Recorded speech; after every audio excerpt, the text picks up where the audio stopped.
Olá, boa tarde, meus amigos, seguidores do canal Avivamento Já. Desde já quero convidar você a estar se inscrevendo no nosso canal. Se você ainda não é inscrito, se inscreva no nosso canal, deixe seu gostei, compartilhe esse vídeo com mais alguém das suas redes sociais. Como prometido, hoje nós estamos fazendo aqui a abertura do curso básico em teologia. É um curso de excelente qualidade. Eu acredito que você vai estar aprendendo da palavra de Deus juntamente comigo. É algo muito especial Deus tem para a sua vida através desse curso. Você vai poder ter muito mais desenvoltura, vai poder ter mais conteúdo quando você estiver ministrando, lecionando, ensinando na sua igreja ou onde você estiver para ministrar o Evangelho. Hoje, esse primeiro vídeo nós estamos gravando aqui no templo e é uma alegria muito grande ter você juntamente conosco, nos acompanhando. Nós vamos estar estudando hoje a nossa primeira matéria no curso básico em teologia. É uma matéria muito interessante e você pode estar aí fazendo as suas anotações, e qualquer dúvida que você tiver, esteja entrando em contato conosco para que nós possamos, junto com você, estarmos aprendendo acerca da palavra de Deus. Queridos, hoje nós vamos estar, a nossa primeira matéria, ela é sobre a existência de Deus, doutrina de Deus. Como podemos conhecer Deus? Uma pergunta. Somente podemos conhecê-lo à medida que ele entra em contato com o homem e se revela. Porventura, desvendarás os arranjos ou arcanjos de Deus, ou penetrarás até a perfeição do Todo-Poderoso? Uma outra pergunta. Como as alturas dos céus e a sua sabedoria, que poderás fazer? Mais profunda que ela, do que o abismo, que poderás saber? A sua medida é mais longa do que a terra e mais longa do que o mar. Nós vemos aí Jó, capítulo 11, dos versículos 7 ao 9. O uso mais antigo do termo teologia ocorre na filosofia grega, em que é usado primariamente no discurso dos poetas sobre as coisas divinas. Nós temos aqui algo muito interessante e que você pode estar fazendo a sua pesquisa para que você tenha um crescimento também no conhecimento, né? Que é chamado no Escritos Sensos. Teologia é a doutrina que diz a respeito de Deus e o seu reino, sua natureza e vontade, também a sua relação com o homem e com o mundo. A doutrina cristã é ímpar, fundamentalmente diferente de todos os outros tipos de doutrina, devido à realidade com a qual ele se sustenta, Deus e sua revelação. Entretanto, esta revelação está aquém da nossa razão, visto que transcende todas as doutrinas humanas. O conhecimento de Deus existe na medida em que há uma autorrevelação ou automanifestação de Deus, isto é, na medida em que há revelação. Sendo assim, somente há uma doutrina de Deus, ou teologia, no sentido exato da palavra, na medida em que o próprio Deus se manifesta e ensina algo sobre si mesmo. É isto que faz a doutrina cristã ser diferente de todas as outras doutrinas, pois a origem e o conteúdo deste ensino divino ou doutrina, como também a maneira como é ensinada, a manifestação ou a autocomunicação, partiram do próprio Deus. Deste modo, a doutrina de Deus é encontrada tanto no Antigo Testamento quanto no Novo, não sendo duas revelações, mas apenas uma completando a outra, como registrou o profeta, havendo Deus outrora falado muitas vezes e de muitas maneiras aos pais pelos profetas, nestes últimos dias nos falou pelo Filho, a quem constituiu herdeiro de todas as coisas, pelo qual fez o universo. Hebreus, capítulo 1, do versículo 1 ao 2. Jesus, o Filho de Deus, é o centro da revelação, é o centro da manifestação divina, para a qual todo ensino deve convergir. É o que Paulo diz, que se ele mesmo aparecesse pregando outro evangelho que não fosse o evangelho de Cristo, era para considerá-lo como anátema. E o centro da manifestação divina é Cristo. E todo o ensino deve convergir para isso. O Antigo Testamento, em sua totalidade, projeta Jesus Cristo e testemunha este modo preparatório. Já no Novo Testamento, Deus se revelou por meio palpável. O Verbo se fez carne. Vimos a sua glória. João 1,14. Aquele de quem os profetas predisseram tornou-se manifesto, Emanuel, Deus conosco. O próprio Deus, não apenas uma palavra sobre ele, agora está aqui, ele mesmo presente, falando e agindo. Esta é a principal e a mais profunda mudança ocorrida em todos os tempos, que dividiu os tempos, a história, sendo o tema de mensagem do Novo Testamento apresentada no prólogo joanino. O Evangelho de João, ele traz a verdadeira revelação de Deus. Ele começa falando da revelação do amor do Pai e termina falando do próprio Cristo.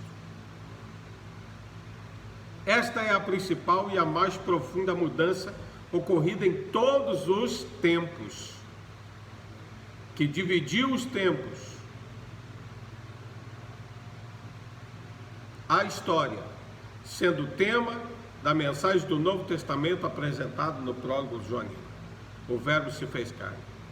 Isto é, sendo o tema do Novo Testamento sendo apresentado no prólogo joanino. O Verbo se fez carne, e isso significa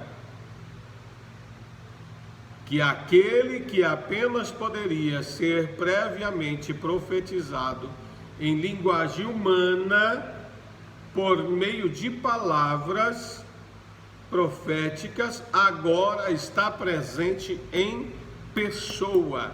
Ele mesmo testifica dizendo: o que era desde o princípio, o que temos ouvido e o que temos visto com os próprios olhos e o que contemplamos e as nossas mãos apalpamos, lá em 1 João, capítulo 1, versículo 1.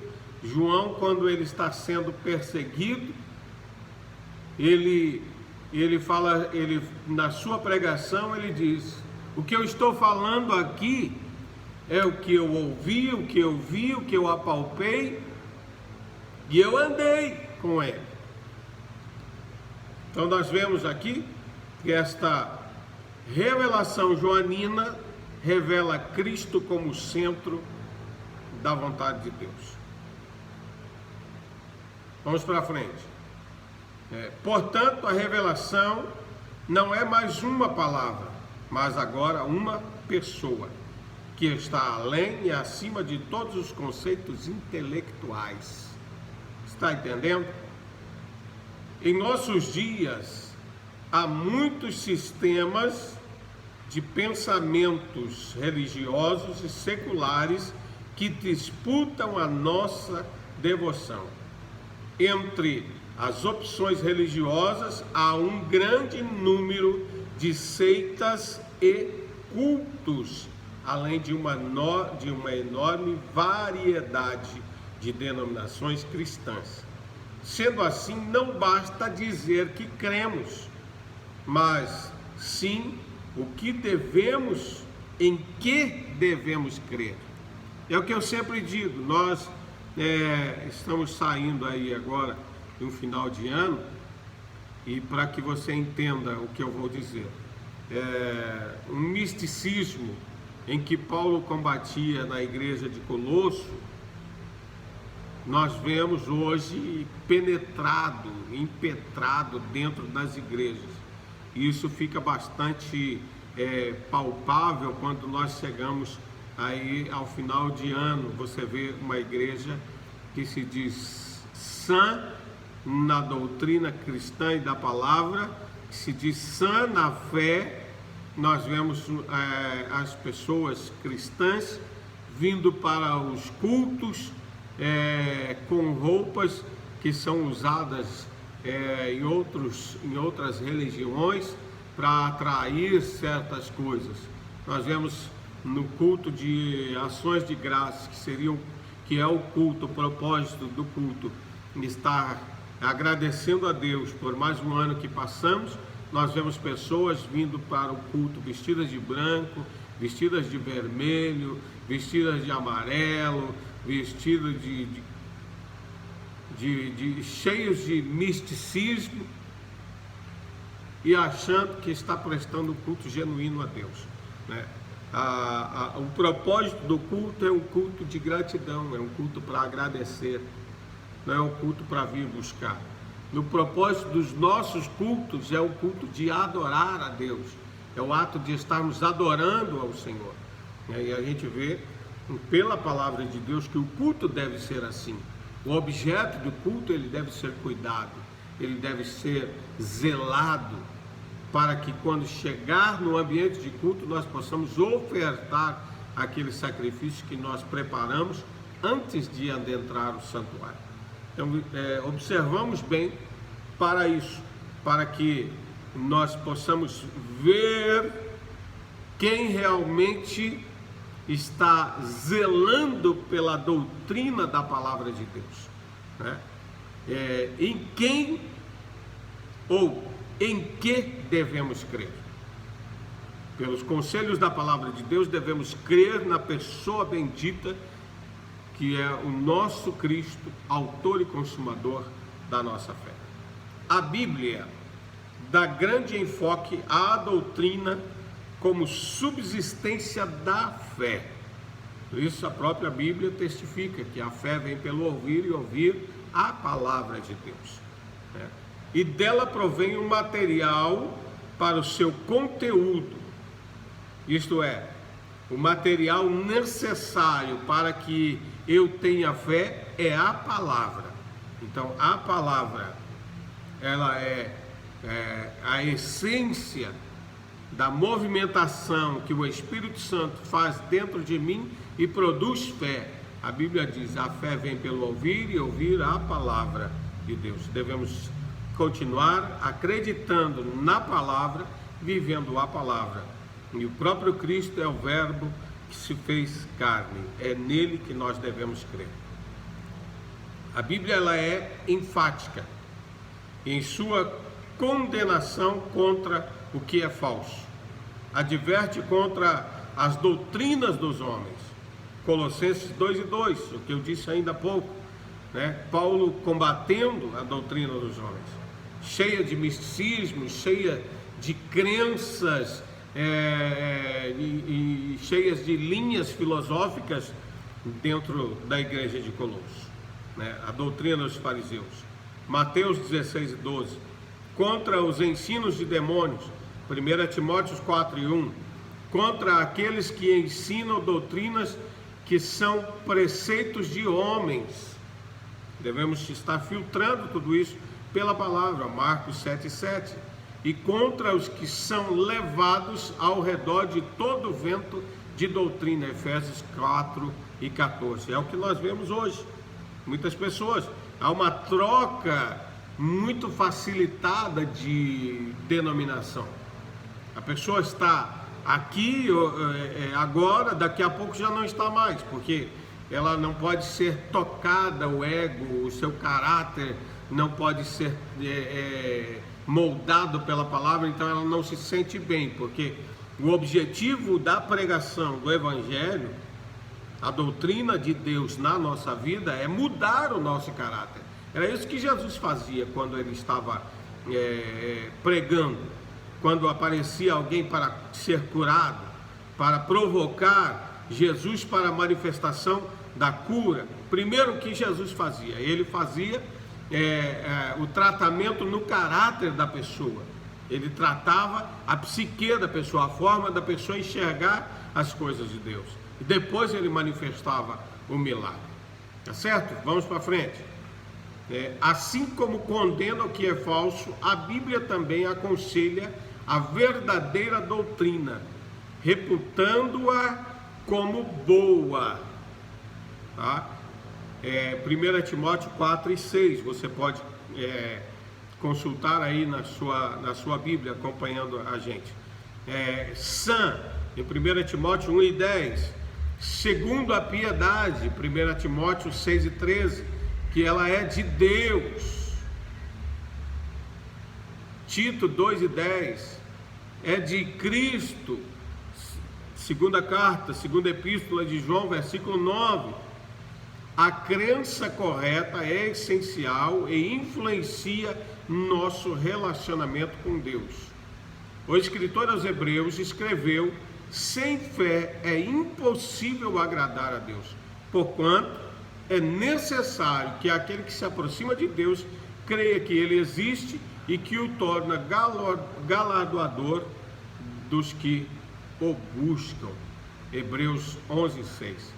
O estudo sistemático da palavra de Deus é importante, tendo em vista que hoje se valoriza mais a experiência do que a verdade. Quantos, meus amigos, hoje estão distantes da verdade divina por crer incondicionalmente em um líder religioso? É o que a gente vê por aí, né? Pessoas imitando, né, os líderes, mas não estão sendo imitadores de Cristo, né? Resistem a qualquer comentário corretivo ou cauteloso. Você não pode chegar com a verdade para eles, porque você é achacoalhado, né?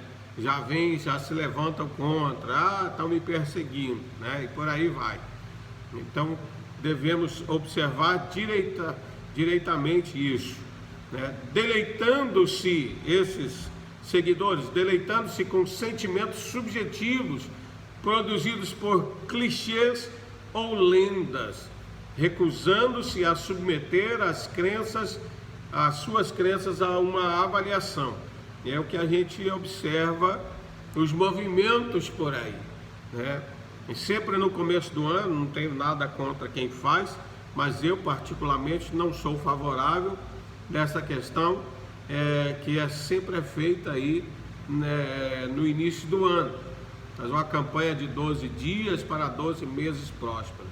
Não tenho nada contra quem faz, mas eu particularmente não concordo, porque o Deus que nós servimos, o Deus que sempre está conosco, Ele provê a porção diária. Ele nos provê uma porção diária, aquilo que nós precisamos para o dia, para vivermos um único dia, que é o único dia que o Senhor nos deu, né? Devemos sim estar orando pela nossa vida, buscando a vontade de Deus, mas para que possamos ser cheios da plenitude da vontade do Senhor Jesus, tá certo? As características principais aqui é o apego às tradições orais sem subsistência ou substâncias, né? A gente vê muita coisa errada em cima dos púlpitos, né? Eu digo aqui na igreja a qual pastorei, eu sou contra esse negócio de noite da vitória, né? mas a gente sozinho não pode mudar o mundo, mas nós podemos mudar a atitude das pessoas que estão sob a nossa liderança, orientados por Deus e no perfil da palavra do Senhor, né? Porque todo dia é dia de vitória. Agora a gente nomina um culto Noite da Vitória. Para quê? Para motivar a fé das pessoas, estar fazendo uma campanha, para a gente ter a igreja cheia naquele dia. A pessoa ela automaticamente tem que sentir o desejo, a necessidade de estar buscando a vontade de Deus para a sua vida, tá certo? Vamos para frente. Há uma enorme diferença entre ouvir falar de alguém e conhecê-lo pessoalmente. Ouvir falar de alguém é apenas saber que ele existe. Entretanto, conhecer alguém pessoalmente significa muito mais. Tem muita gente por aí só ouvindo falar de Jesus, mas não está vivendo com o próprio Cristo, não está tendo, né, a experiência com Cristo, né? Pois bem, vamos para frente. A nossa matéria deste vídeo, ela é um pouco extensa e de repente nós vamos ter que fazer aí 2, 3 vídeos dentro dessa matéria, tá? Nós estamos entrando aqui no item 2, na parte 2 da nossa matéria, fala sobre a existência de Deus. Desde que aqui nós vamos trazer alguns nomes de teólogos, né? E a gente vai estar aprendendo um pouquinho mais, porque a teologia, a filosofia, elas andam ali numa linha muito tênue, e por isso a gente tem que ter bastante cuidado, né?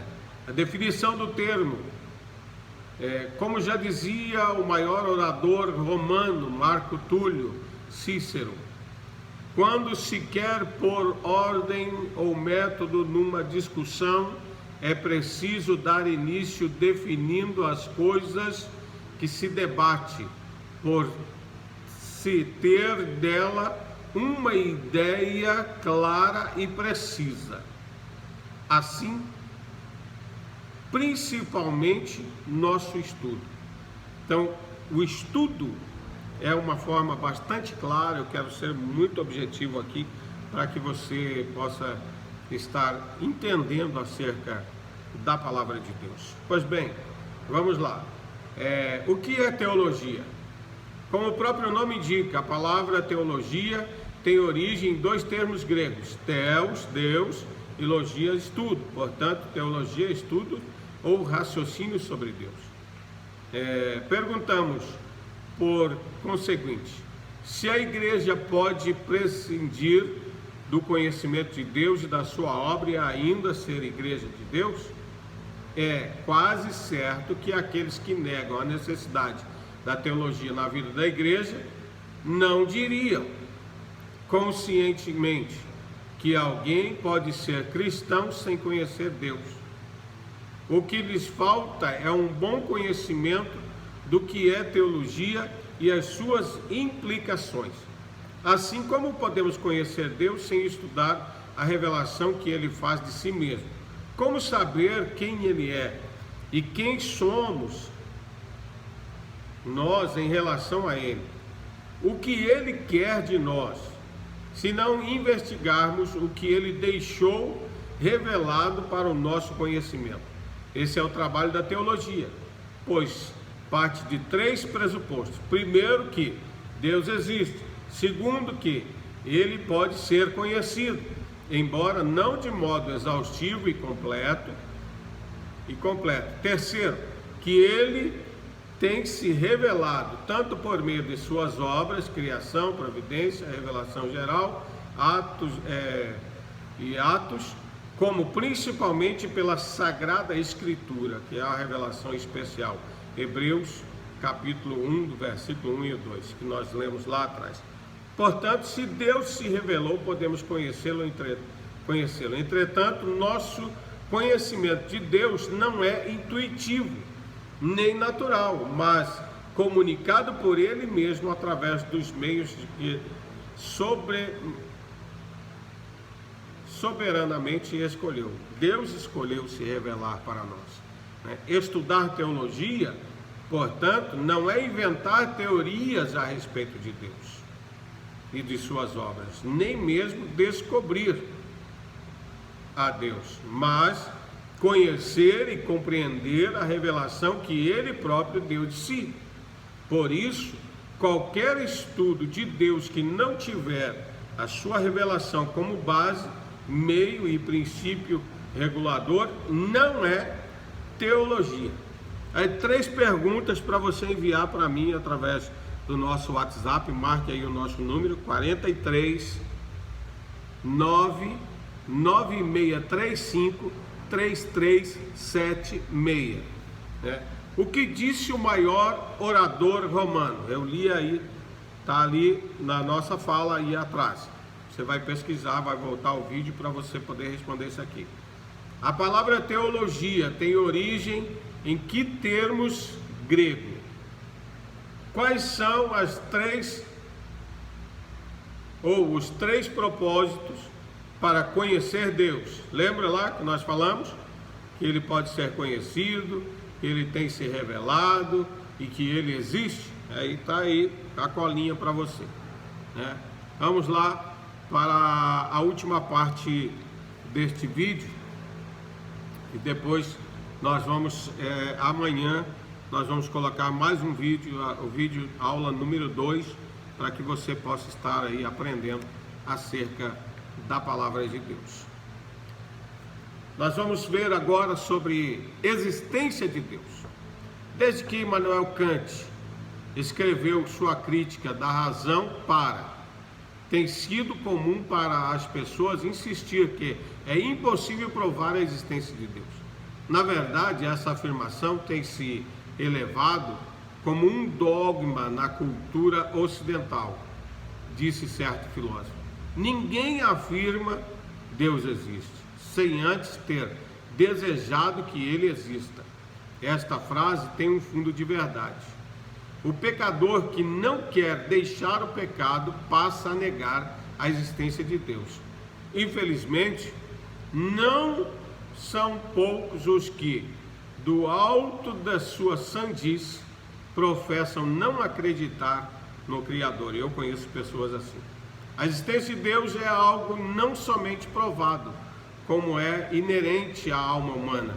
Nosso alvo não é dissecar Deus, mas registrar o que as Escrituras ensinam acerca da sua natureza e atributos.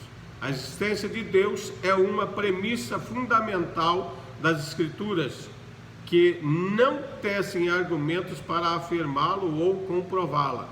O cristão aceita a verdade da existência de Deus, primeiramente pela fé, que não é cega, mas baseia-se em provas, e estas se acham primariamente nas Escrituras como palavra de Deus inspirada.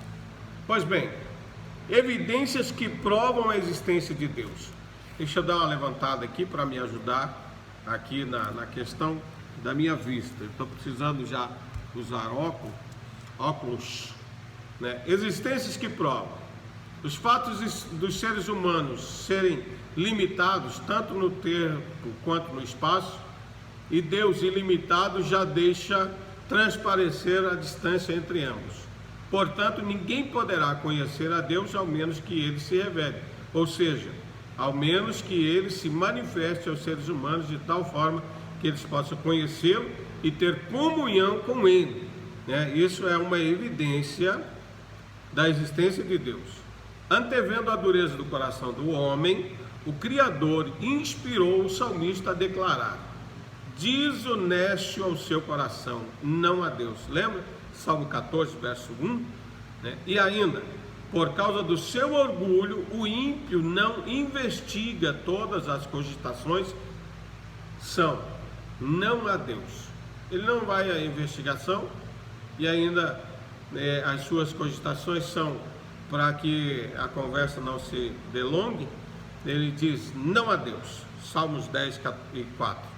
A incredulidade rejeita, sem investigar, qualquer possibilidade de haver revelação divina, pois o nécio rejeita a Bíblia como revelação divina e, por conseguinte, não aceita as verdades que ela estabelece. a gente observa muita gente, e eu tenho um exemplo muito próximo a mim, uma pessoa que diz assim, alguém lhe perguntou, por que você diz que você é ateu? Ele disse, eu sou ateu porque meu irmão é.